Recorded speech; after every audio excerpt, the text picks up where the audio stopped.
څنګه کولی شو چې خپل موبایل د هیکرانو نه وساتو؟ یعنې کوم کسان که غواړي چې زموږ موبایل رانه هیک کړي، زموږ د موبایل ګیلري هیک کړي، زموږ د موبایل کیمره هیک کړي، زموږ د موبایل فیسبوک یا واتساپ هیک کړي، زموږ د موبایل نور څه رانه هیک کړي، میسیجونه څه یې رانه غلا کړي، نو څنګه کولی شو خپل موبایل د هغو نه وساتو؟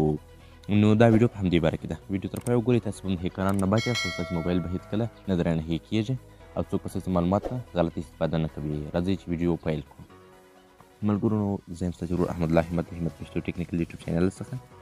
زیاتره کسان چې زموږ ستاسو موبایل ګیلري رانه هیک کړي یا هم د یو چا نه یې ګیلري هیک کړي، د موبایل ګیلري ځینې هیک کړي وي، هغه شخصي پټ عکسونه یې غلا کړي وي یا بل څه ترېنه پټ کړي وي یا د هغه شخصي ویډیوګانې یې اخیستې وي، بیا په هغو باندې اخطار ورکوي چې ماته دومره پیسې راکړه یا یو څه یا بل څه چې زه به ستا دا شیان په فیسبوک یا نورو ایپسونو کې نشر کړم، نو که ته پیسې راکړې زه دا نه نشروم. هغه ته دمکۍ ورکوي یا په دا ډول باندې هغه بیروي. نو څنګه کولی شو خپل موبایل د دې شیانو نه بچ کړو؟ یعنې اکثره کسان دي چې په یو اپلیکیشن سره هیک جوړ کړي، که هغه ته خپل موبایل کې نصب کړي، هغه اپلیکیشن ستا موبایل کې انسټالیږي.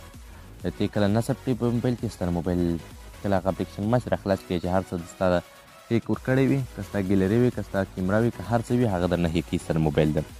نو نن به ستاسو په پلی سټور کې داسې اپشن در وښیم که تاسو چیرې هغه اپشن بند کړئ، هغه بند وي، خو که تاسو چیرې خلاص کړئ ستاسو موبایل به غلط اپلیکیشن هیڅکله نه نصبوي.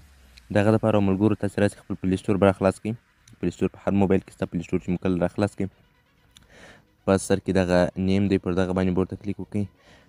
بیا به ملګرو راسئ پر دغه پلی پروټیکټ باندې ورته کلیک وکړئ دغه ځای باندې، او دلته ملګرو هغه اپلیکیشن چې ستاسو موبایل کې نصب دي هغه هم تاسو کولی شئ په دغه سکین سره سکین کړئ چې کوم غلط اپلیکیشن نه وي، که هغه هم سکین کړه نو دلته راسئ په دغه په سر کې دغه د ګرارۍ یا هم دغه سیټینګ اپشن دی، پر دې به ورته کلیک وکړئ. ملګرو ګورئ دغه هماغه بټنې دي، که دا ستاسو موبایلو کې بندې وي دا خلاصې کړئ، یعنې خپل پلی سټور ته ورسئ دغه بټنې که بندې وي دا خامخا خپل موبایل کې خلاصې کړئ.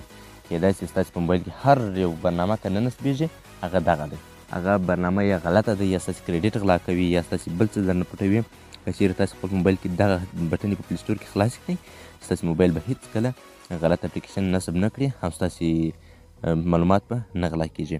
نو که چا په موبایل کې دغه بند وي دا خلاصې کړئ او بیا راسئ ملګرو دلته پر دغه سکین باندې ورته کلیک وکړئ، خپل موبایل سکین کړئ چې اوس خو به غلط اپلیکیشن نه وي، چې هر څومره اپلیکیشنې ستاسې سره موجودې وي هغه ټولې به سکین شي. که غلط اپلیکیشن پکې وي هغه به تاسو ته وښودل شي چې دغه اپلیکیشن غلط دی، دغه ستاسې معلومات غلط کسانو ته په لاس ورکوي یا هم تاسو ته تاوان رسوي. نو دا ویډیو کومه ویډیو خوښ شوې ویډیو لایک، چینل سبسکرایب کړئ او کوم ملګري که زموږ په یوټیوب چینل کې نوي دي زموږ همت پښتو ټیکنیکل یوټیوب چینل سره سبسکرایب کړئ، ځکه موږ روزمره ستاسو لپاره په خپل چینل کې داسې خوندورې په زړه پورې ویډیوګانې پورته کوو. مننه.